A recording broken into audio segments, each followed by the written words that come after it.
Hoy, concretamente, vamos a hablar de algo que espero que os interese. Vamos a hablar de matemáticas. La mayoría de los centros no ha hecho un proyecto de matemáticas, pero, porque muchas veces, yo lo entiendo, muchas veces matemáticas es la asignatura hueso, esa que hay que aprenderse, que si la derivada, que si los límites, etcétera, etcétera, y que le cuesta a uno mucho y que tal y cual, pero en realidad las matemáticas son guay. Porque las matemáticas son tres cosas. En primer lugar es el lenguaje, que es esta cosa que estáis aprendiendo vosotros, del para todo existe, no sé qué, tal. En segundo lugar, ese es el lenguaje formal de las matemáticas. Pero ese lenguaje se utiliza con una estructura que es la lógica. Que cuando vienen nuestros estudiantes en primero, yo aquí veo, así a bote pronto, veo 4 antiguos estudiantes de la Facultad de Matemáticas. Cuando entran los pobres, se ven allí con un no sé, lo que se les viene encima, ¿no? Pero pasa el tiempo y poco a poco van adquiriendo primero ese lenguaje y luego esa estructura lógica. Y por último, fundamental, la intuición. Todo el mundo piensa que los matemáticos tienen la mente rígida y eso es falso. Los matemáticos, al contrario, muchas veces tenemos que imaginar soluciones nuevas, novedosas, distintas. Y bueno, pues yo voy a hablar hoy pues, de tres cosas, muchas cosas en realidad, pero acerca de tres cosas en las que se utilizan las matemáticas, que a lo mejor son un poco inesperadas para vosotros. Como hay 3 proyectos de matemáticas, uno de bolsa de valores, uno de matemática discreta y uno de criptografía, pues voy a hablar de bolsa, de matemática discreta y de criptografía.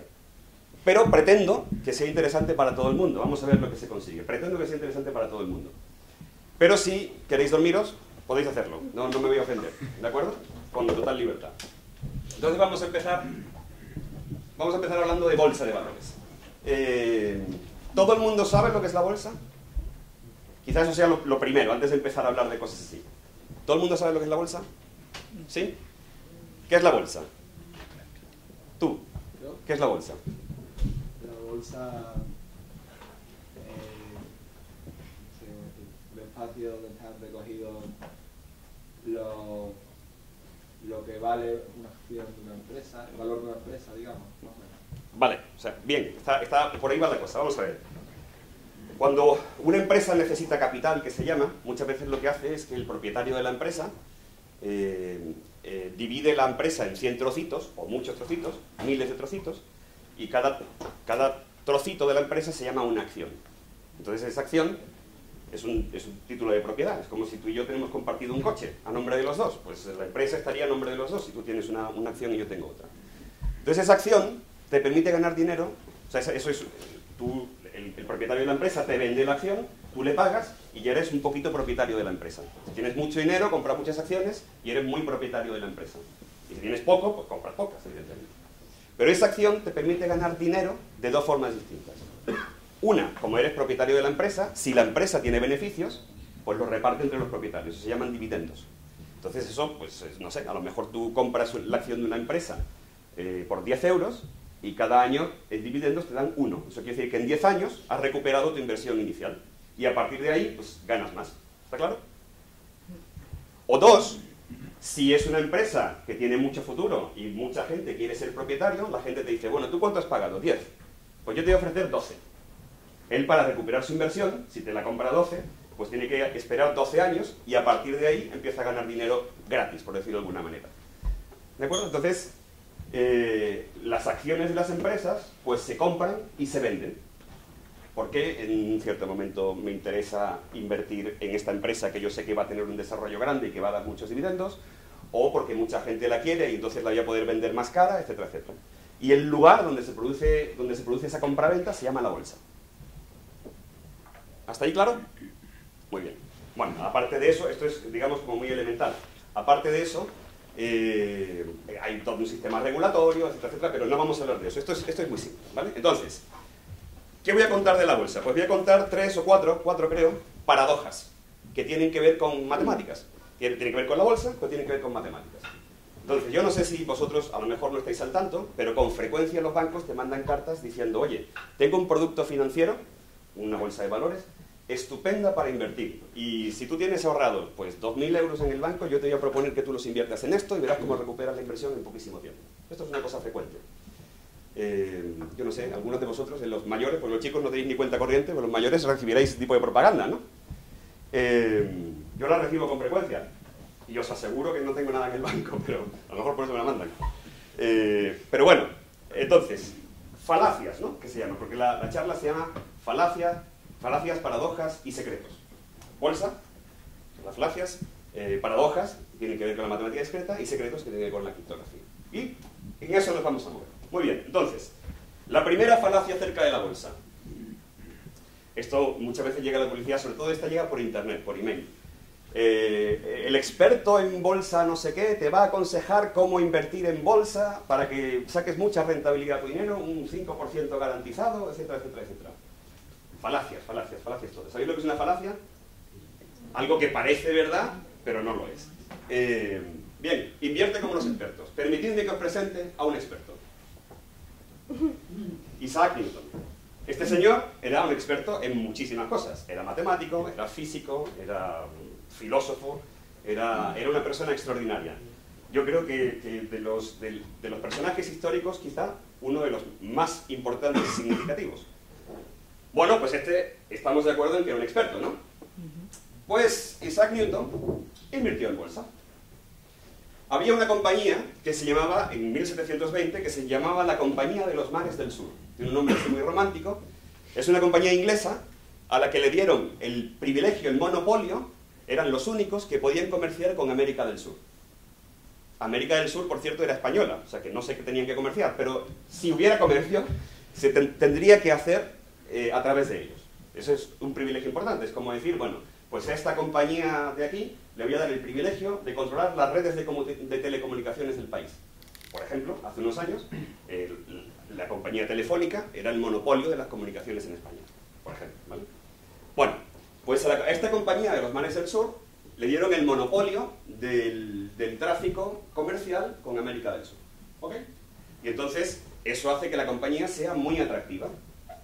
Muy atractiva, porque tú dices, bueno, ahora mismo no tiene comercio, pero es posible, es probable que crezca mucho en los próximos años, que reparta muchos dividendos y que por tanto yo recupere mi inversión muy rápidamente. Si tengo, como este señor tenía, 200 libras de ahora es un dinerillo, pero 200 libras de 1720 era una pasta.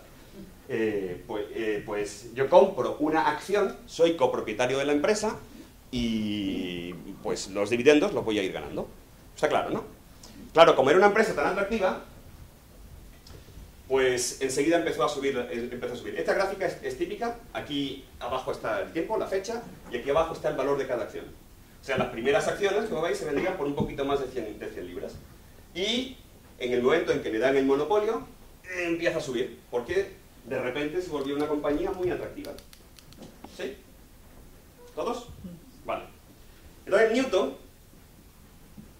compró acciones. Se gastó 20.000 libras, que era mucha pasta, un dineral en comprar acciones. ¿Y qué pasó? Pues que el valor de la compañía sigue creciendo, ¿veis? Hay algunas pequeñas irregularidades, pero bueno, sigue creciendo. Y cuando había llegado a cerca de 400 libras por acción, Newton vende sus acciones. O sea, él las compró, fijaos bien, por 200 y las vendió por números redondos 400. Ganó el doble. Buen negocio, ¿no? Pero, ¿qué pasó a continuación? Que las acciones siguieron subiendo. Y los amigos de Newton, que habían esperado un poquito más para vender, la vendieron pues a 500 libras por acción. Y ganaron mucho más. ¿Y qué queréis que pase a continuación?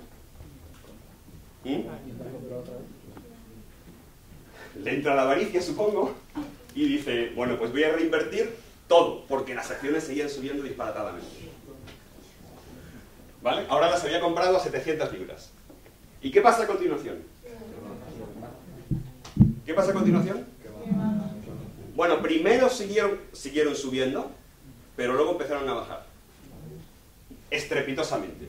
Y bueno, cuando llega por aquí, pues todo el mundo piensa, porque hay estudios psicológicos que dicen, cuando uno está aquí, dice, uy, debería vender, pero voy a esperar un ratito porque seguro que vuelven a subir. Y cuando viene por aquí dice, debería vender, pero todavía puedo esperar. Y cuando viene por aquí dice, he perdido mis 20.000 libras. Lo he perdido todo.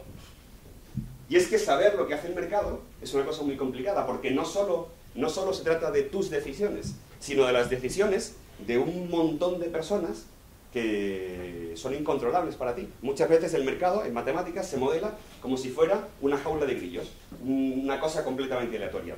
Antes os he hecho un pequeño experimento, ¿vale? Que os he dicho, tenéis que intentar acertar el 80% de la media. Me has dicho la media, ¿verdad? ¿Cuál es el 80% de 503? Tenéis que intentar acertar el 80% de la media de vuestros compañeros. 402. 402.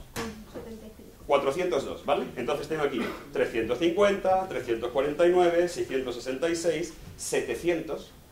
De 402 a 700. 437, este no está mal. ¿Quién ha sido? A este no me queda claro si es 901, 400, 347, 381, 400. O sea, la lección es que saber lo que hace el mercado es una cosa muy complicada, porque no depende, no es nunca simple.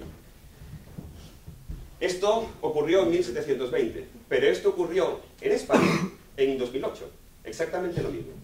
No con la Compañía de los Mares del Sur, sino con la vivienda, el precio de la vivienda. Muchísima gente invirtió porque la vivienda subía de precios escandalosamente y se podía vender y ganar mucho dinero. Y de repente, pues por un problema financiero, del que no voy a ocurrir ahora, se cortó el crédito y dejaron de comprarse casas. Y hubo un montón, pero montones de gente que se quedaron con una casa, con una hipoteca por encima del valor que tenían. Y estaban atrapados ahí en ese momento financiero. Eso ocurrió y eso ocurre. Y se trata de tomar medidas para que eso no ocurra, pero estas cosas pasan todavía. No sé qué he hecho con el puntero. Ah, gracias. Vale. Entonces, está claro que invertir como los expertos, no, los expertos también se equivocan. Y os digo una cosa, cuando los expertos se equivocan pierden miles de millones de euros. Mucha gente perdió, por supuesto, los empleos cuando la crisis del 2008. Pero es que hubo gente que perdió muchísimo dinero. Lo que pasa es que es el dinero de otros. Que los gestores normalmente gestionan el dinero de otros. Entonces perdieron mucho dinero de otras personas. Bueno, primera falacia, invertir como los expertos, no. Segunda falacia, dice, bueno, pues si no vamos a invertir como los expertos, vamos a utilizar la siguiente estrategia. Vamos a suponer que el mercado es aleatorio, porque hay demasiada información y no sabemos cómo reacciona, y lo que vamos a hacer es, vamos a buscar una empresa que haya ganado dinero durante mucho tiempo, y esa seguramente, pues, tendrá beneficios. ¿Sí? Parece razonable, ¿no? Y entonces tú vas al banco y el banco te dice, mira, nosotros tenemos en la cartera, pues, yo qué sé, la compañía X, que lleva 5 trimestres subiendo en valor. Y tú dices, joder, 5 trimestres subiendo en valor es una garantía, ¿no?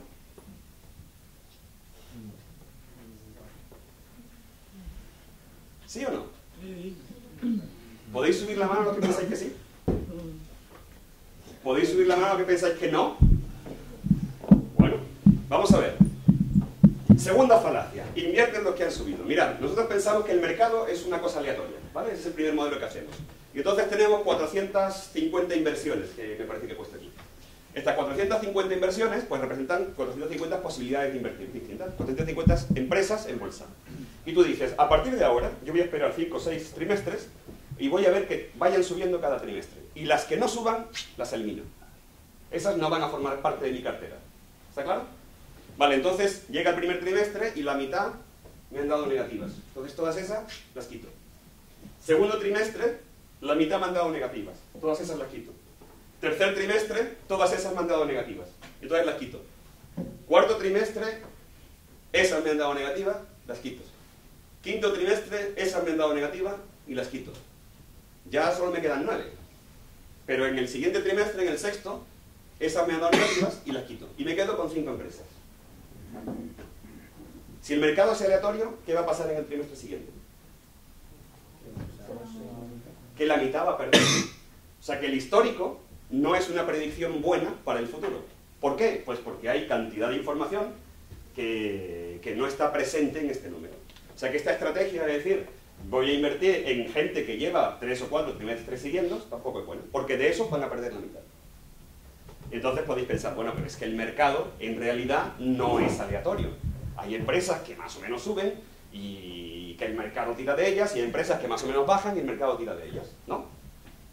Entonces, más que coger un montón de empresas y seleccionar, esto se llama la paradoja del superviviente, seleccionar aleatoriamente varios filtros, vamos a buscar una cuya tendencia sea positiva y un mercado cuya tendencia sea positiva. Sería una estrategia aparentemente buena, ¿no? Tercera, bueno, perdón, lo raro sería que no quedara ninguno. Tercera falacia, sigue la tendencia. Yo voy a presentar un caso real, porque estos números los he hecho en el ordenador, ¿vale? Vamos a pensar que tenemos una empresa que en el mercado se comporta un poquito aleatoriamente, como tirar una moneda cara cruz, pero sale un poquito más cara que cruz. Si sale cara, si un día cualquiera tú lanzas la moneda a primera hora de la mañana, sale cara, ganas. Gana tu acción, gana 1 euro. Si sale cruz, tu acción baja 1 euro. Pero sale cara el 55% de las veces y sale cruz el 45% de las veces. O sea que la tendencia general debe ser a subir. Bueno, pues si cogéis este histórico y lo hacéis, pues sale una cosa así. Esto se puede analizar matemáticamente, yo que sé, no sé si habéis oído hablar de una recta de regresión. Se puede analizar, a esto se le pueden añadir números y se ve que la tendencia es positiva, que ya os lo están contando vuestros ojos, pero eso se puede analizar y se puede cuantificar cuánto sube. O sea que esta empresa parece prometedora. Si miramos el mercado se comporta siempre un poquito más complejamente. Vamos a suponer que nuestro mercado se comporta así. Ahora tenemos dos monedas, una mala y una buena. La moneda mala, pues es mala porque solo gano el 9,5% de las veces, y la moneda es buena porque gano el 75% en números redondos. ¿De acuerdo? Entonces, si la cotización del día es múltiplo de 3, pues se tira la moneda mala. Quizá pierda. Y si la cotización del día no es múltiplo de 3, se tira la buena. Normalmente tiraré la buena el doble de veces que la mala. Y la tendencia será a subir. Y efectivamente, haces el experimento y la tendencia es a subir. Muy bien. Y ahora, la combinación de las dos tendencias. Una era la empresa, una es el mercado. Ahora, en un día cualquiera, aleatoriamente, tú gana la cotización de la empresa o gana la cotización del mercado. Es decir, mi empresa va a hacer o lo que me salga a mí en la moneda que yo tiro por la mañana, o lo que le salga al mercado en la moneda que tiro por la mañana, aleatoriamente. Cada día, quizá tira la empresa del mercado, quizá tira el mercado de la empresa. ¿Está claro? ¿Cuál es la tendencia?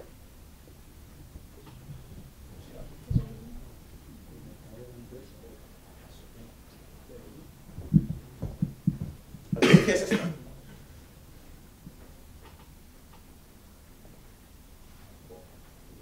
Curiosamente, la tendencia es descendente. Esto es una paradoja, es un fenómeno inexplicable, bueno, paradójico, no inexplicable, se explica fácilmente, porque uno analiza lo que se llama la esperanza matemática de ese juego, está planteado como un juego, y la esperanza es negativa. Y eso quiere decir que a la larga pierdes. De dos tendencias positivas puede salir una negativa. Es una cosa curiosísima. Se llama la paradoja de Parrondo, porque la descubrió un físico español que se llama Juan Parrondo. Físico, por cierto. ¿No?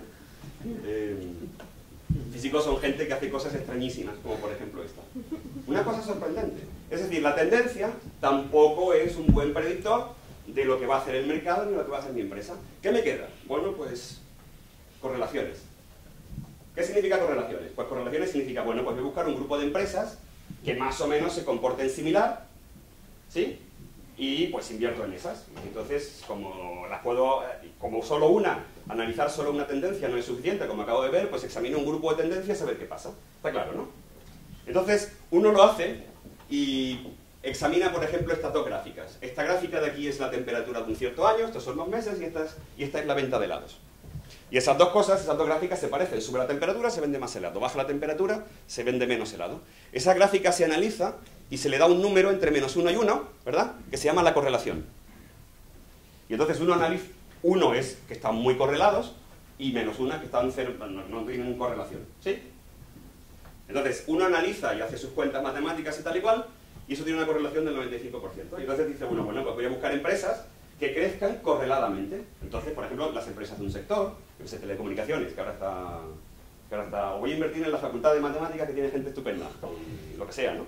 Y empresas que suban en grupo. ¿Parece una buena estrategia? Sorprendentemente, pueden ocurrir con la correlación, con las matemáticas en general. Las matemáticas son superpoderes, ¿vale? Esto que os he dicho, uno tiene capacidad analítica, tiene el control de la lógica y tiene el lenguaje matemático. Eso es un superpoder. Pero como todos los superpoderes se pueden usar para bien o para mal. Es como el lado oscuro de la fuerza. ¿De acuerdo? Entonces, aquí tenéis un ejemplo de matemáticas usadas para el mal. Esta es una gráfica que tiene correlación, ahora vamos a ver cuál. La gráfica negra es el consumo de queso mozzarella per cápita. por persona. Y a la derecha, el número de doctorados en ingeniería en Estados Unidos. ¿Qué correlación tiene esa gráfica? Hacéis vuestras cuentas y os sale el 95%. ¿Por qué? Y esto, si solo os lleváis una cosa de esta charla, que sea esta. La correlación no significa causalidad. Es decir, que dos cosas estén correladas no quiere decir que tengan nada que ver una con la otra. Nada. Pueden ocurrir fenómenos como este que os acabo de explicar. ¿Ok? Bolsa de valores, ¿habéis aprendido algo hoy? Que no hay que jugársela, ¿no?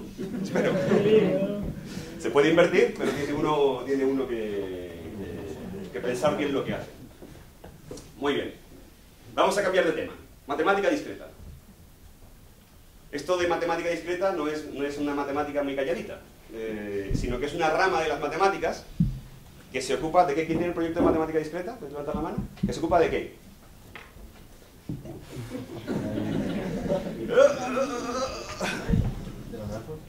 Se ocupa. Bueno, matemática discreta es muy amplio, ¿vale? Pero cosas, por ejemplo, teoría de conjuntos, que es por donde empezamos cuando estudiamos matemáticas, primero por ahí debemos empezar con teoría de conjuntos, ¿no? Recordadme, yo hace tiempo ya que se ocupa de teoría de grafos, que es de lo que yo voy a hablar ahora dentro un poquito. Se ocupa de probabilidad discreta, que también, no sé si alguno de vosotros, teoría de números, que es cosa que no conocéis, teoría de juegos, investigación operativa, geometría, topología y un montón de cosas. O sea que la matemática discreta es una cosa que tiene un montón de aplicaciones. Cada vez más las empresas se dan cuenta de que los matemáticos, los físicos, en particular los matemáticos, los estadísticos, tienen esto que os decía, un superpoder. Porque ahora, lo que ocurre en la sociedad actualmente con esta explosión tecnológica que tenemos, es que tenemos una cantidad de datos terribles, enormemente grandes, y que ya no sabemos qué hacer con eso. Y hace falta personas que tengan las herramientas, la formación y la capacidad de transformar esos datos primero en información y luego en decisiones. Porque las decisiones cuestan dinero. ¿Y quién entiende bien esas decisiones? Pues, entre otros, los matemáticos. Este superpoder que os dan las matemáticas. Muy bien. Bueno, pues vamos a lo que vamos. Las redes sociales son un grafo. ¿Qué redes sociales? Todas. ¿Twitter? ¿Usáis Twitter vosotros? No, ¿no? ¿Facebook? Un poquito más. Esta es la vuestra. Instagram, ¿no? Ahí os estáis todos, ¿tú no? Y bueno, la otra que usáis todos los días es esta, WhatsApp. Porque, según me cuentan, cada día se intercambian billones de mensajes, billones de mensajes de WhatsApp. O sea, la gente no para de hablar en todo el día. Incluyendo en clase, por cierto. A mis alumnos les tengo que reñir a veces. ¿Pero qué son grafos? Grafos son dos cosas.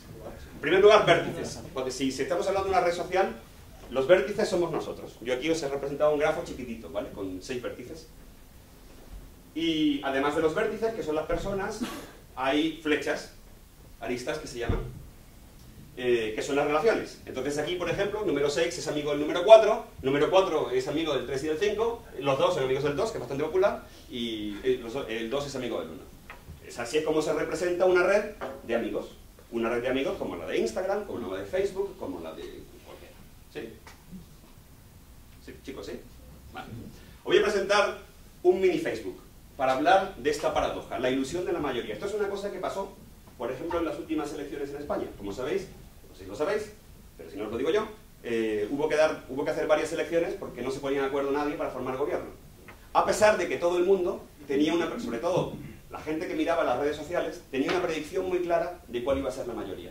Todo el mundo decía, va a salir el partido este, porque es que en las redes sociales no se para de hablar de este partido. Y entonces, como no se para de hablar de este partido, estoy convencido de que la mayoría de la gente piensa que va a salir este partido porque va a votar a este partido. ¿Sí? Eso pasó, y de hecho la gente se equivocó muchísimo, y tuvimos que dar raya vuelta para la elección, etcétera, etcétera. ¿Y qué es la ilusión de la mayoría? Pues mirad, yo voy a poner un mini Facebook aquí. Mini Facebook como este. Aquí hay 14 personas, no son muchas, pero son 14, y un montón de relaciones. Fulano es amigo de tal, hay algunos como este que está en Facebook solo para hacer stalking a otra gente. Pero si os fijáis bien, aquí hay 3 personas hiperconectadas. No sé si se ve muy bien. ¿Se ve? ¿Suficiente? Este que está de color rojo, este que está de color rojo y este que está de color rojo son lo que ahora se llamaría influencers. ¿Vale? Seguro que vosotros tenéis más de un amigo vuestro en Instagram de estos influencers, ¿no? Seguro. Seguro que sí, ¿no? Fijaos, estos tres, pues los tres son de color rojo. Pero no son la mayoría. Son 3 de 14, que es menos del 20%. ¿Sí? Vale. Pero esos 3 de 14, fijaos lo que pasa. Si tú coges a este señor tiene solo 2 amigos, y sus 2 amigos son de color rojo. Entonces este piensa que en esa red social todo el mundo es de color rojo. Esta señora tiene 1, 2, 3, 4 amigos, de los cuales 1, 2, 3 son de color rojo. Esta señora piensa que el 75% de la población es de color rojo. Esta otra señora tiene 1, 2, 3 amigos, de los cuales 2 son rojos. Luego esta señora piensa que el 60% de la población es roja.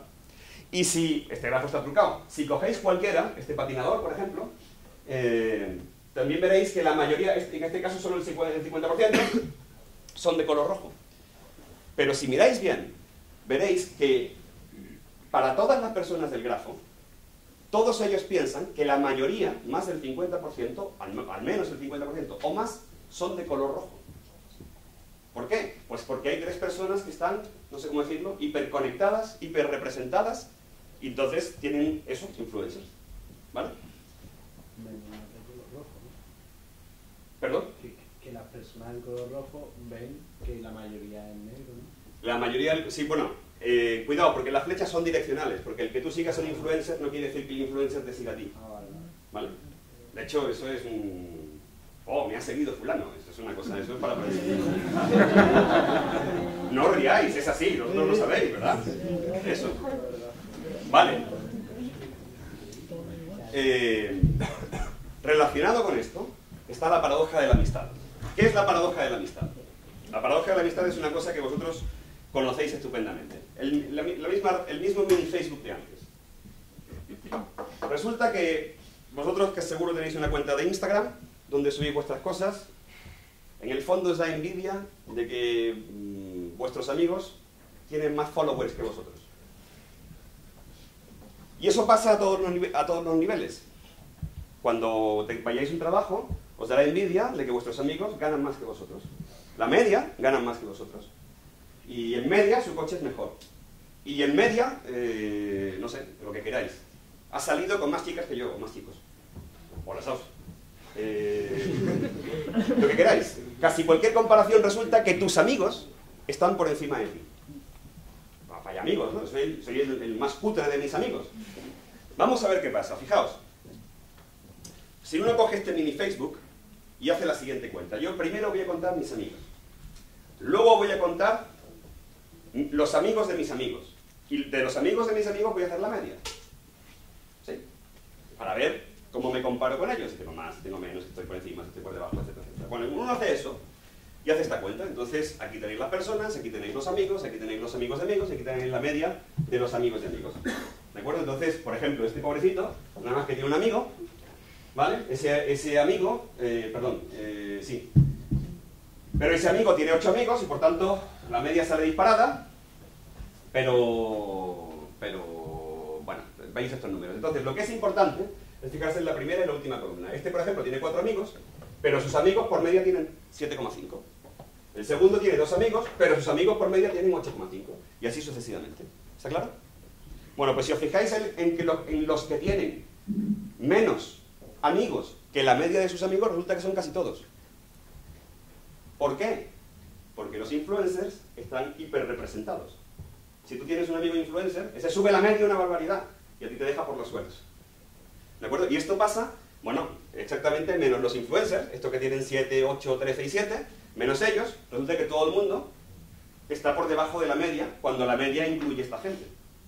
Entonces todas estas estadísticas muchas veces son poco representativas. De hecho no son poco representativas, son falsas, simple y llanamente. No, es que este producto lo tienen todos tus amigos. Mentira. No, es que todos tus amigos hacen no sé qué. Mentira, mentira cochina. Es una ilusión. Se llama la paradoja de la amistad. De hecho, estadísticamente se demuestra, se estima, más que se demuestra, se estima que el 80% de las personas tienen menos amigos que la media de sus amigos. En la vida real, no estamos hablando ya del Facebook. O sea que de todos tus amigos, haces la media, tú te quedas por debajo, casi siempre. ¿Por qué? Pues porque siempre hay algún amigo que es súper popular. Y tú te estás comparando con una media irreal. Es la media de tus amigos, incluyendo ese. No es representativo. Muy bien. Otra paradoja más. ¿Cuántos grados de separación? ¿Esto habéis oído hablar del tema de los 6 grados de separación? ¿Sí? Yo creo que todo el mundo ha oído hablar de esto. Uno coge 2 personas al azar, no sé tú, que te llamas Teresa, y coge otra persona al azar en el mundo, no sé. Otra Teresa, Teresa May, la presidenta del Reino Unido, la premier del Reino Unido, y entonces se estima, estos son unos cálculos que se hacen a nivel global, y se estima que entre Teresa y la otra Teresa, pues hay 6 personas, o sea, hay 6 saltos, ¿vale? O sea, que Teresa tiene un amigo, que tiene un amigo, que tiene un amigo, que tiene un amigo, que tiene un amigo, que es amigo de Teresa May. Y cualquiera 2 personas que pongáis, se estima que el grado de separación es aproximadamente 6. Esto es curioso, o es contraintuitivo. Uno piensa, bueno, a mí, ¿quién me va a unir a mí con el presidente Trump? Dios no lo quiera, pero ¿quién me va a unir a mí con ese? Pues alguno de tus amigos conoce a alguien, conoce a alguien, conoce a alguien, conoce a alguien, conoce a alguien, conoce a alguien que es amigo de Trump. Una cosa curiosísima. O de cualquiera, o sea, da igual, ¿vale? Esto a nivel global. Pero si os vais a Facebook,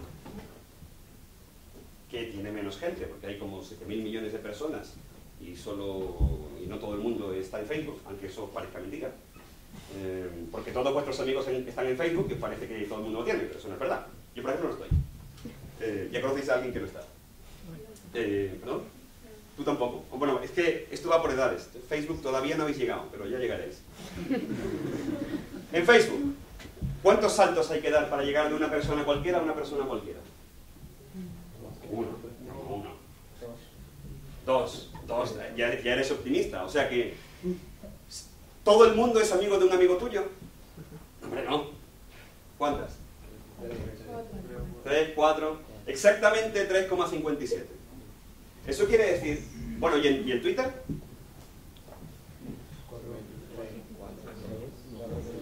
3,43.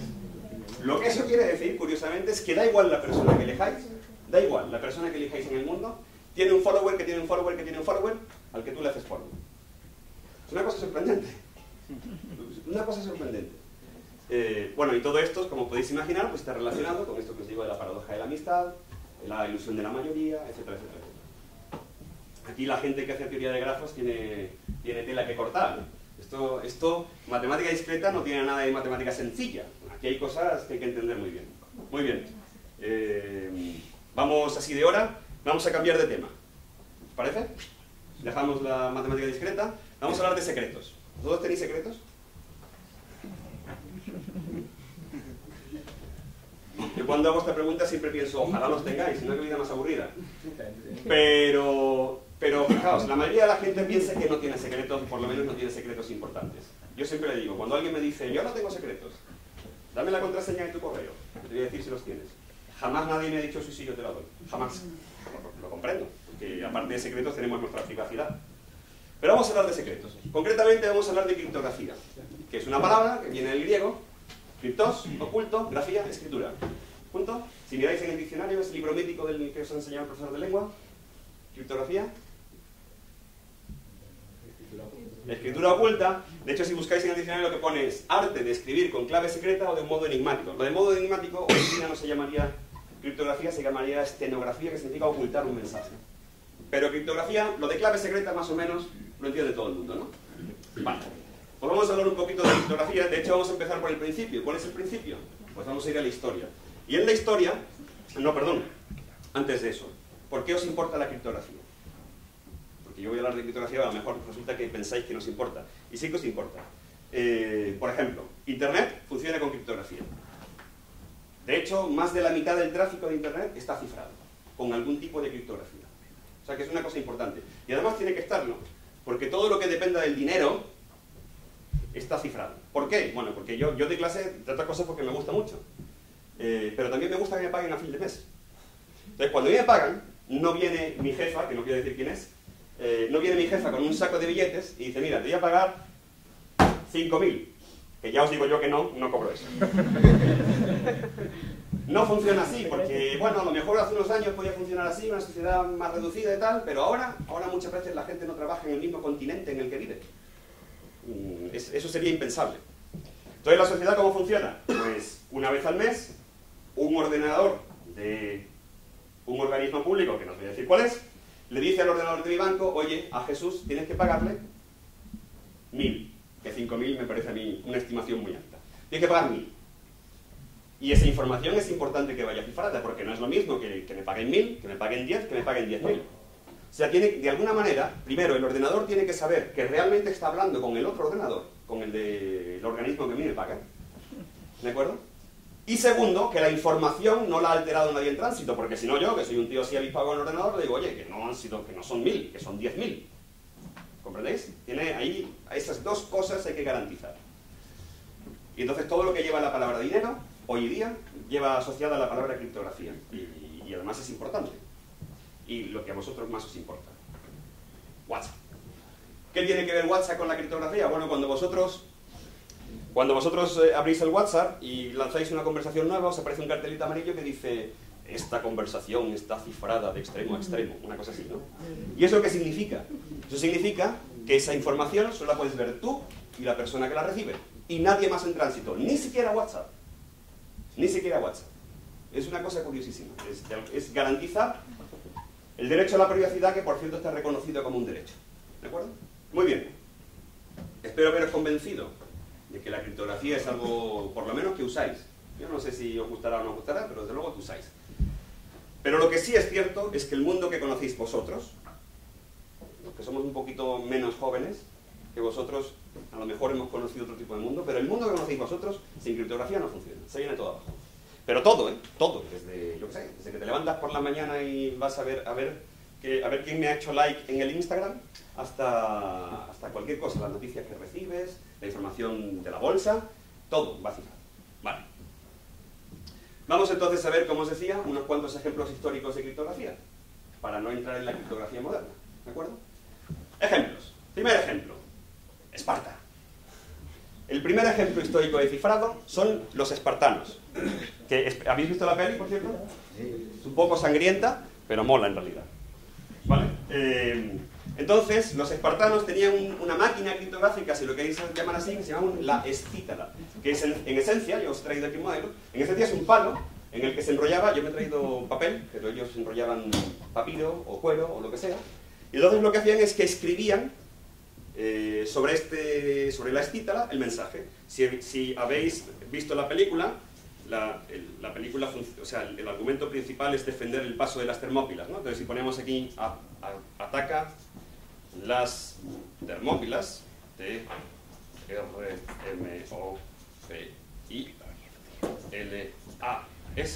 fijaos que me he quedado corto, voy a añadir un par de rayitas ahí para rellenar por completo el papel, ¿vale? Bueno, entonces ¿qué hacían? Lo escribían así, tal como habéis visto hacer, y luego lo desenrollaban. Y esto que resulta es lo que se enviaba. Y esto que resulta, ¿qué ha pasado? Porque las letras están desordenadas. Entonces, A, L, R, L, T, A, N, A, en fin. Esto es un galemetías incomprensible. Simplemente desordenando las letras. Fijaos que la información la información está ahí, porque las letras son las letras. Solamente las hemos cambiado de orden. ¿De acuerdo? Entonces, este mensaje, ataca a las Termópilas, se ha convertido en el... ¿Puedes empezar a leer por arriba? En la no sé cuánto. A, L, R. Sí. T, A. ¿Sí, así? Sí. T, A, R, A, S, O, S, C, P, D, P, P. Raya. raya, A, E, raya. O sea que me ha salido bien a la primera, fantástico. No pensaba que fuera a salir, pero estoy contento. Ese mensaje, pues, como os digo, se ha transformado. Ese es el primer ejemplo. Hoy en día esto es un sistema criptográfico de risa. Ana, que fue alumna mía de criptografía, y Paco también, tú no, ¿no? Yo sí. Sí, también. En tercero de matemáticas tenemos una asignatura de criptografía y una tarde nos entretenemos en romper este tipo de sistemas criptográficos por divertirnos un rato. ¿Vale? Y luego les examino de eso. Pero bueno. Otro sistema criptográfico antiguo, que además os lo pueden explicar ellos fenomenal, que seguro que se acuerdan. Este señor, perdón, ¿sabéis cómo se llamaba? Julio César. ¿Quién era Julio César? No era emperador, pero bueno, era muchas cosas, pero en particular era un general. Bueno, la historia es un poco larga, no lo voy a contar ahora. A lo que iba. Julio César ha pasado la historia por el sistema criptográfico que se llama criptosistema de César, ¿sí? No, yo te iba a preguntar de otro sistema, de cómo lo desencriptas sin un ordenador. Con paciencia. Si quieres, luego hay un turno de preguntas, luego si quieres me lo preguntas, ¿vale? No lo he dicho, pero si tenéis alguna curiosidad, pues luego podemos hacer un poquillo de debate o de preguntas. Yo, en la medida que sepa, contestaré, muchas veces os diré no sé, ¿vale? Porque eso es lo normal. Vale, Roma, el criptosistema de Julio César. Bueno, para empezar, Julio César es el que ha pasado a la historia como el inventor de este sistema criptográfico, pero a mí no me queda claro. Julio César cuenta Suetonio, que es un biógrafo que escribió la vida de César, que Julio César utilizaba este criptosistema. Pero claro, si lo cuenta Suetonio, es que este criptosistema no era militar, era de uso privado, pienso. Y si era de uso privado, lo usaba para comunicarse pues, con su aliado en Roma, que era su secretario.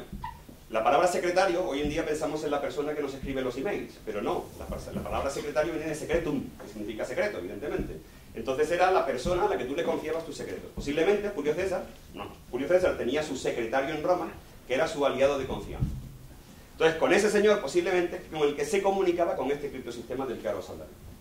Y ese secretario, por cierto, ¿hay alguien de Cádiz aquí? Pues era un tío de Cádiz. Era un tío de Cádiz, que se llamaba Lucio Cornelio Balbo.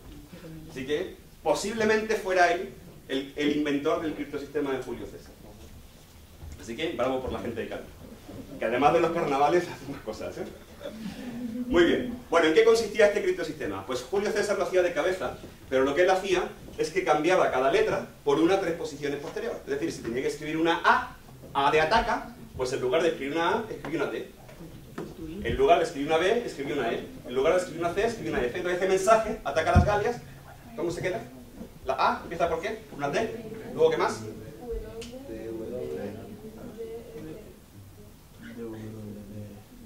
Concretamente D, W, D, F, D, Ñ, D, V, J, D, Ñ, L, D, V. La Ñ no, bueno, Julio César no usaba la Ñ porque él escribió en latín y la Ñ no está presente en el alfabeto latino, ni la Y, que es griega, ni la Z, ni algunas letras. A nosotros nos sobran algunas letras respecto de Julio César, pero la idea es la misma. ¿De acuerdo? Entonces lo que él hacía era usar una clave, que es el número de desplazamientos, para, sin cambiar el orden, cambiar una letra por otra. Esto es lo que hemos visto antes de usar una clave secreta, ¿de acuerdo? Entonces habéis visto que hay como dos operaciones básicas en criptografía. Una que se llama diluir la información, que consiste en reordenar la información que tenéis, y entonces como que se diluye, ¿de acuerdo? Y otra que es añadir confusión, que es utilizar una clave para cambiar las cosas. Bueno, y en realidad hasta mediados del siglo XX, hasta la Segunda Guerra Mundial prácticamente, la inmensa mayoría de los criptosistemas eran un poquito de confusión y un poquito de difusión. ¿Vale? De dilución, más que difusión. Muy bien. ¿Hasta dónde? Pues esto en realidad llegó así, digamos, de manera pedestre, hasta la Segunda Guerra Mundial. Mirad, el criptosistema de César, esto que os voy a contar, en realidad tardó casi 1000 años alguien en darse cuenta. Se dio cuenta un señor que se llamaba Alberti, en 1400 y pico. Pero el criptosistema de César se puede representar como un par de ruedas. ¿Vale? Un par de ruedas, donde, bueno, pues la de dentro, digamos, es el alfabeto en claro, y la de fuera es el alfabeto en claro, y la de dentro es el alfabeto cifrado. ¿Vale? Entonces Julio César lo que hacía de cabeza es como mover el disco de dentro 3 posiciones. ¿Sí? Entonces la A se transforma en una T, la B en una E, y todo eso que habéis hecho vosotros así de cabeza que me ha impresionado. ¿Vale? Pero este mismo principio se puede aplicar varias veces, es decir, uno puede tener varias ruedas. Y para hacerlo complicado, cada rueda además se mueve. Cada vez que cifras una letra se mueve. ¿Me explico? Eso. Bueno, pues utilizando entre 3 y 5 de esas ruedas y algunos detalles técnicos que no os voy a contar, eso es interesantísimo, los alemanes inventaron esta cosa, que se llama la máquina Enigma. ¿Habéis oído hablar? La máquina Enigma, esto parece una máquina de escribir, pero no es una máquina de escribir. Aquí tiene un teclado, aquí escribía un operador y se iban encendiendo, si uno escribía la A, aquí se encendía la letra cifrada, que a lo mejor esa vez correspondía con una X. Entonces el operador escribía X, el otro pulsaba la Z, y el otro escribía W, lo que salía, ¿no? Entonces, aquí dentro, no se ve muy bien, pero aquí dentro lleva unas ruedas como estas. Esas ruedas son como estas ruedas, que se mueven más, pero conceptualmente son como estas ruedas. Luego lleva otra rueda especial que se llama reflector, y aquí delante tiene lo que se llama un clavijero, que sirve para intercambiar letras. No es importante eso. La idea es que hay 3 ruedas aquí que funcionan moviéndose simultáneamente, de forma rara.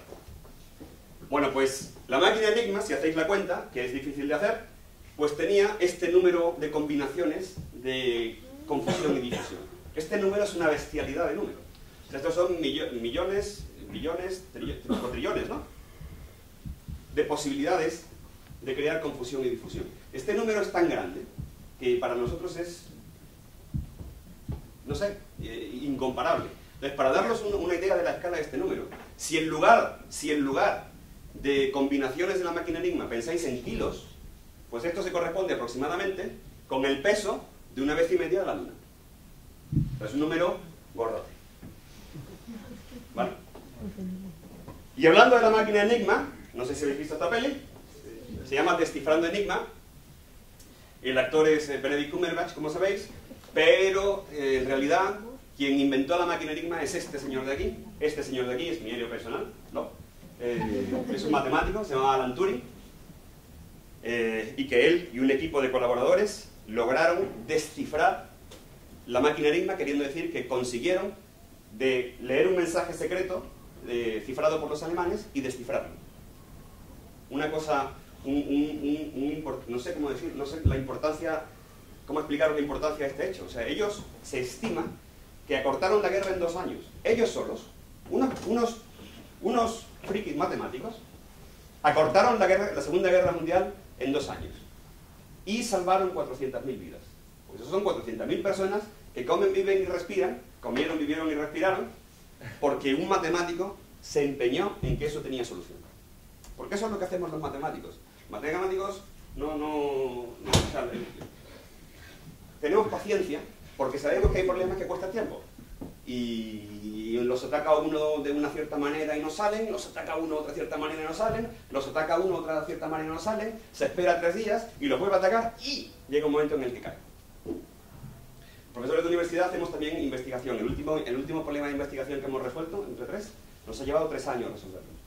Pero hemos estado ahí hasta el final, hasta que ha caído, y ha caído, bien. O sea que, pero eso es lo que hacemos. Muy bien.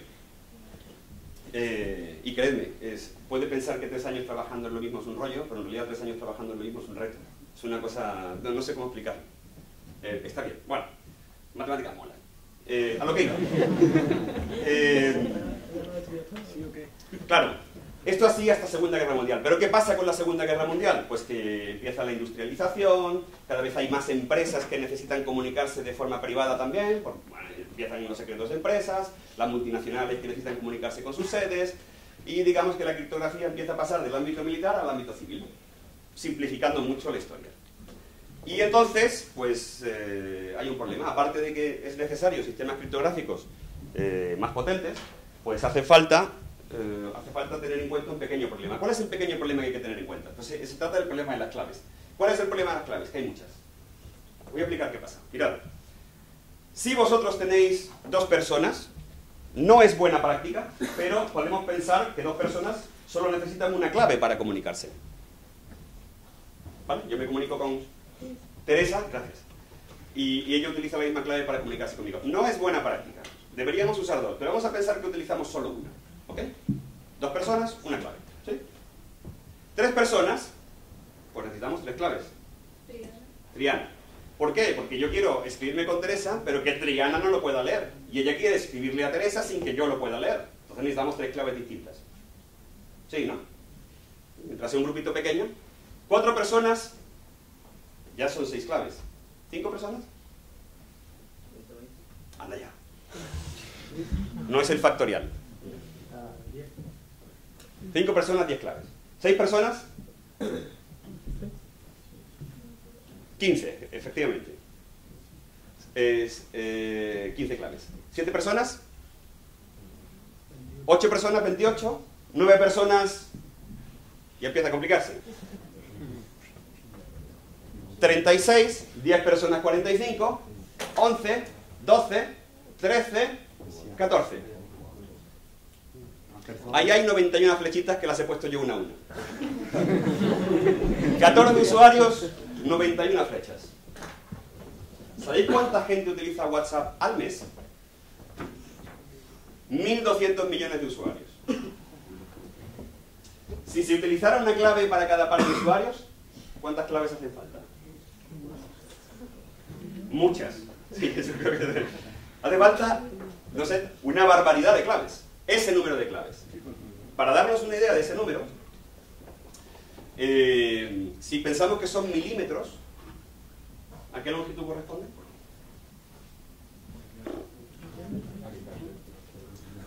¿A qué? ¿Y a qué corresponde esa longitud? ¿Cuánto permite viajar esa longitud? Pues aproximadamente 60 veces el radio del sistema solar. Es un número grandísimo. Bueno, entonces está claro que este sistema no funciona. No solo eso, sino que además en criptografía moderna hay que cambiar de clave. De hecho, WhatsApp cambia de clave por cada mensaje. ¿Por qué? Pensadlo. ¿Por qué hay que cambiar de clave? ¿Por qué es higiénico cambiar de clave con cada mensaje? Efectivamente. Pues, más lista. Mis alumnos tardan más, ¿eh?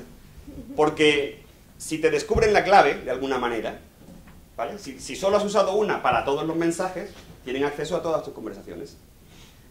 Para ponérselo difícil a los malos, hay que utilizar claves distintas para cada mensaje. Así, si te rompen uno, pues a lo mejor solo te rompen uno, que pone OK, ¿vale? Puedo vivir con eso, ¿vale? Pero si utilizas la misma clave para todos, no solo te quitan OK, sino OK, vamos a desfalcar no sé cuánto, etcétera, etcétera. Está claro, ¿no? Entonces hace falta una nueva forma de guardar secretos en la sociedad moderna. Voy a terminar con esto. Hace falta una nueva forma de guardar secretos. Esa nueva forma de guardar secretos se llama la criptografía de clave pública o el RS. Uno de los sistemas, no es el único, pero el más conocido de los sistemas de clave pública se llama RSA, que es en el que están trabajando en el proyecto de criptografía, ¿no? Entonces, la criptografía moderna en realidad se compone de dos cosas. Una clave pública, que es pública, que está en la nube y que podéis ver, y de hecho cuando en el WhatsApp, si curioseáis por ahí, tenéis, sale un número con un código QR, ese número es vuestra clave pública, que está en la nube, que conoce todo el mundo, y una clave privada que solo está en vuestro teléfono. Y eso tiene un proceso matemático, que no lo voy a explicar ahora, porque es un poquito largo, y quería hablaros de más cosas, pero hay un proceso matemático por el cual alguien puede cifrar un mensaje con tu clave pública, pero no puede descifrarlo. Nadie puede descifrarlo. Entonces, cuando Teresa me quiere mandar un mensaje a mí, lo que hace es que mira mi clave pública, ella cifra el mensaje, y a partir de ese momento ya nadie puede descifrarlo, menos yo, que tengo la clave secreta. Entonces ese mensaje puede circular por WhatsApp, me llega a mi teléfono, y mi teléfono con su clave secreta, lo descifra. Entonces yo leo el mensaje, que es de Teresa, y lo que quiera. Es más complicado que eso, ¿vale? Es bastante más complicado que eso, pero eso sirve para dar una idea. Entonces hay dos componentes, que son la clave secreta y la clave pública, y hay un tercer componente, que es esta función de cifrado, la que coge un mensaje y lo cifra, que se llama una función trampilla. Tienen que ser funciones, no hay tantas, tienen que ser funciones especiales. Pues tienes una función que con la clave secreta sea fácil aplicarla, pero que sin la clave secreta sea dificilísimo. Está claro, ¿no? Porque si es fácil, la aplica mi enemigo y lee mis mensajes. Y no hay tantas, pero una de ellas, por ejemplo, es una observación sencillísima, que es que multiplicar es muy fácil. Yo doy 22, doy dos números de 10 cifras cada uno y os digo multiplicándolos, y os ponéis y los multiplicáis, vaya que sí. Con paciencia, pero los multiplicáis. Pero si yo doy un número muy largo y os digo este número es producto de 2, dime cuáles son. Entonces el problema, amigo mío, es distinto. Y se llama el problema de la factorización, y gran parte de la criptografía moderna, poquito a poco se va sustituyendo por otro tipo de criptografía que se llama la criptografía de curvas elípticas, pero gran parte de la criptografía moderna está basada en este sistema que se llama RSA. Bueno, yo creo que os he dado un montón de data durante bastante tiempo, así que ahora habláis vosotros si queréis. Sé que preguntas. Todo lo habéis entendido, qué maravilla de gente. Preguntas. Allí había una pregunta. Allí había una pregunta. Bueno, yo lo de antes, lo del sistema de criptografía ¿Cuál era la pregunta? Por cierto, se me ha olvidado pasaros, los alemanes son alemanes y lo hacen todo perfectamente, pero en realidad uno puede hacer un modelo en una máquina Enigma con un bote de Pringles, o de patatas, vamos a decir patatas, ¿vale? Os decía que en principio, conceptualmente es igual, son 3 ruedas, como aquellas, estas están así alrededor del cilindro y aquellas están en planito, pero conceptualmente son iguales. Entonces lo que ocurría es que para cifrar una letra, la A, pues giraba este cilindro, o giraba este, o los 3 a la vez, o lo que fuera. Y entonces, con un sistema eléctrico, tenía una pila, pues esta primera letra se transforma, va por un cable y sale por otro sitio, se transforma en una H, esta se transforma tal, vuelve aquí y hace un camino de vuelta. Y la letra que se encendía era la que aparecía. En realidad es un poquito más complicado, pues si queréis echarle un vistazo. Pero era un sistema ingeniosísimo. Y que en realidad fue muy difícil de descifrar hasta que dieron con la tecla los matemáticos. Pero, perdonadme, eso tenía que haberlo pasado antes y se me olvidó. ¿Preguntas? Aparte de esta, ¿cuál era tu pregunta? Una vez la has conseguido encriptar, ¿cómo lo desencriptas? ¿El qué? El mensaje. Pues depende del criptosistema. ¿Estás hablando de la máquina Enigma? Para la escítala, gracias, porque es una buena pregunta. Para la escítala, esta es la que yo usé para encriptar el mensaje. Entonces, si tú enrollas esto en otro cilindro que no tiene el mismo diámetro, pues lo que resulta es una cosa ilegible. Yo no sé, bueno, quizás no lo veáis desde allí, pero aquí se lee AA o raya LMSA, en fin. ¿Vale? O sea que en el caso concreto de la escítala, te hace falta una del mismo diámetro. En el caso de la máquina Enigma, es una pregunta interesantísima, pero no tengo tiempo de explicarlo. Pero el cifrado de la Enigma es tal que si tú coges un mensaje y lo cifras, y ese mensaje cifrado lo vuelves a cifrar con la misma clave, entonces queda descifrado. Es ingeniosísimo, porque decía que tenía 3 ruedas y una especial. Esta especial se llama el reflector, y el reflector se utiliza siempre los mismos pares de letras. Entonces, si la K se cifra como una T, la T se cifra como una K. Y entonces, por el recorrido que hace rueda, rueda, rueda, reflector, rueda, rueda, rueda, pues se demuestra que la operación de cifrado y la de descifrado es la misma. Y actualmente, hoy en día, pues se pretende que la operación de cifrado y descifrado, aunque no sea la misma, pero que sean fáciles de hacer. ¿Vale? Pero eso depende de cada criptosistema. Y el de César, pues sabes si el cifrado era darle la vuelta a la rueda en un sentido, el descifrado es darle la vuelta en otro. Depende. O sea, la respuesta es la que te da un matemático para todo. Depende. Pero eso lo sabes por lo que no se ve que era muy lindo, pues se come la cabeza. Claro, sí, sí. Por lo menos el suficiente tiempo para que le dieran pan a los espartanos. Desde luego. ¿Más preguntas? Yo un poco más sobre la parte de RSA. En situ de los múltiplos que han sacado ya y las claves privadas y públicas, como en sí, si tienes la pública y tú tienes una fórmula para cifrar un mensaje, en sí el texto, claro, se cifra mediante funciones hash, No. ¿Cómo se pasa de un mensaje, por ejemplo? Lo primero es que tienes que pasar de un mensaje a un número, porque vosotros, esto que lleváis en el bolsillo, vosotros llevaréis uno mejor, mío ya es viejo, pero vosotros esto que lleváis en el bolsillo es una maravilla de la técnica. Esto es un trozo de aluminio, metal, plástico y no sé qué más cosas, miniaturizado por los ingenieros y que funciona con matemáticas. Entonces, ¿cuál es tu pregunta, perdona, que me he despistado? Sí, ¿cómo se pasaría de un... Entonces, perdona, sí, gracias. Entonces, lo primero que hace un sistema criptográfico es pasar tu mensaje. Hola, ¿cómo te llamas? Antonio. Hola, Antonio, ¿estás despierto? Eso lo convierte en ceros y unos, básicamente. ¿Vale? Esto tiene que sonar, todas las cosas de informática al final son ceros y unos. Y esos ceros y unos tú los puedes identificar con un número, y ese número es el número que tú cifras. ¿De acuerdo? Tú piensas en ceros y unos, puedes pensar que eso es un número muy grande. Y ese es el número que tú cifras. ¿Mediante producto? Mediante, eso te lo van a explicar, mediante elevándolo a una cierta potencia, pero una especialmente escogida. Claro, sí, ya. Y ese lo cifras, y cuando ese número cifrado lo conviertes en letras, pues te dan letras que no tienen ningún parecido con el mensaje original. ¿Vale? Y descifrar el mensaje es elevarlo a la otra potencia que te hace falta. ¿Allí hay otra pregunta? Ahora has hablado del lenguaje binario. Emil Lovelace Sí. ¿Fue la creadora del lenguaje binario? No sé si fue la creadora del lenguaje binario, pero desde luego fue la creadora del... ¿Sabéis quién es un sistema? ¿Sabéis quién es Ada Lovelace? ¿Sabéis quién es Charles Babbage? No sabéis nada.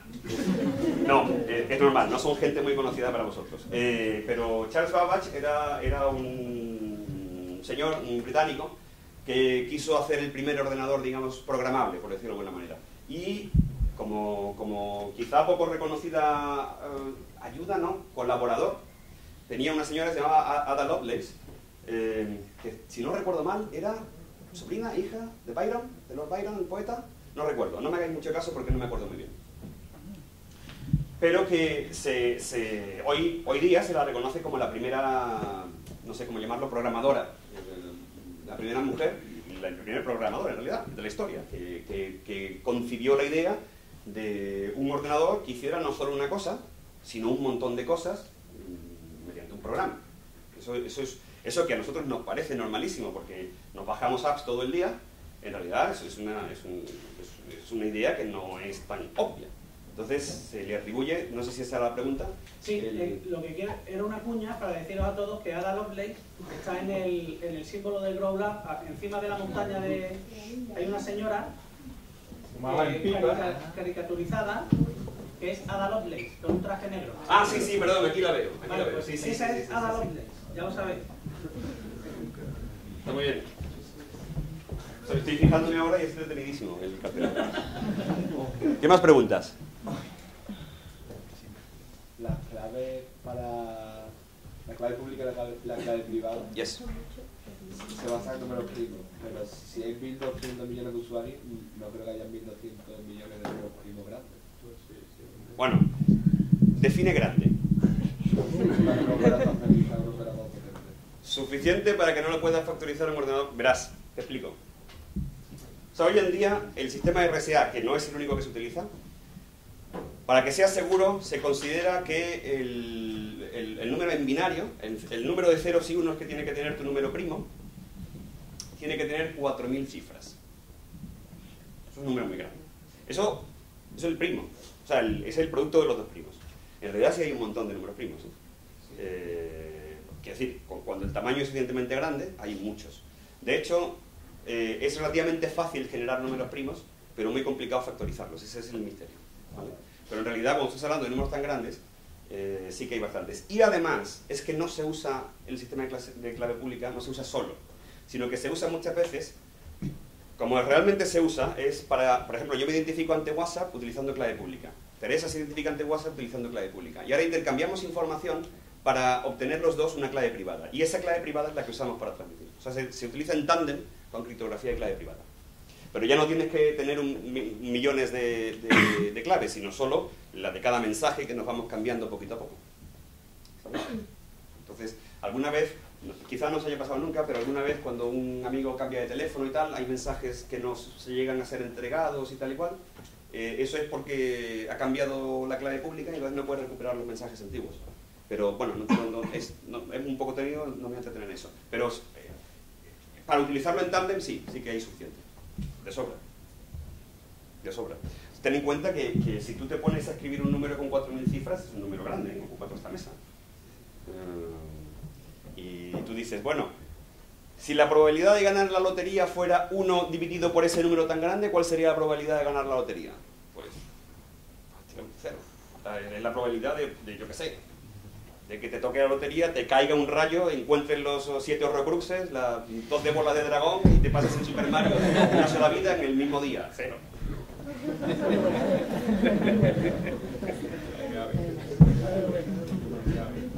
¿Vale? ¿Cómo? Que son 10, sí. ¿No? No, perdón, sí. Perdón, más preguntas. Enlazando un poco los dos temas de criptografía y de las inversiones, el tema de la criptomoneda, la Bitcoin y eso. Ajá, interesantísimo. ¿Qué? ¿Cómo de rentable es invertir en esta moneda?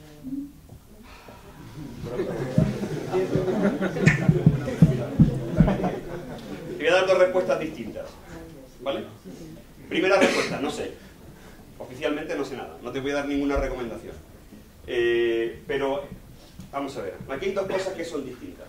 Una es la criptomoneda en sí, que como sabéis, no sé si habéis estado al tanto, pero el Bitcoin ha tenido pues como una gráfica de momento parecida a esta que os he enseñado antes de Newton y de la compañía de los Mares del Sur, que ha subido así muy grande.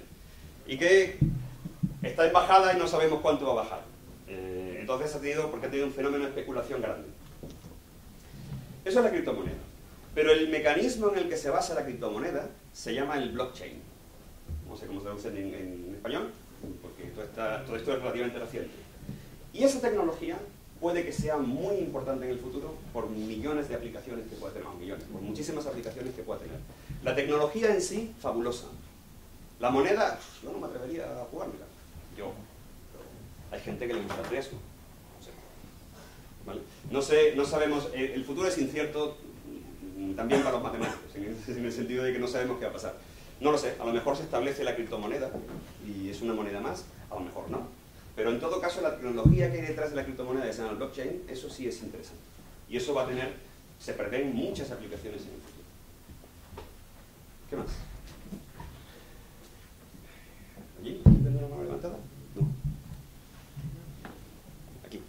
¿En qué consiste el proyecto en el que habían estado trabajando? Uf, es dificilísimo de contar. Es dificilísimo de contar. Es súper específico además. Hemos estado trabajando... Tú tienes una... Es difícil de contar. Si te digo que trata de la desingularización de superficies algebraicas, te quedas igual. Pero... Si uno tiene una superficie con picos, con bordes, con aristas, con no sé qué, existe un procedimiento que se llama explotar la superficie para mejorarla. ¿Vale? Entonces nosotros nos preguntamos, ¿cuántas veces hace falta aplicarle ese procedimiento? Pues nadie lo sabía. Entonces hemos intentado averiguar cuántas veces hay que practicar esa operación y bueno, hemos dado una respuesta parcial. Pero oye, algo hemos hecho. O sea que, pero no tiene nada que ver con esto. En realidad yo no soy criptógrafo, no me dedico a la criptografía. Ni invierto en bolsa.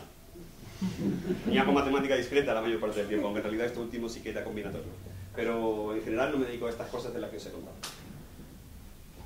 ¿Más preguntas? Vamos. ¿No hay preguntas? Mira, pues chicos, ha sido un gusto, ¿eh? De verdad.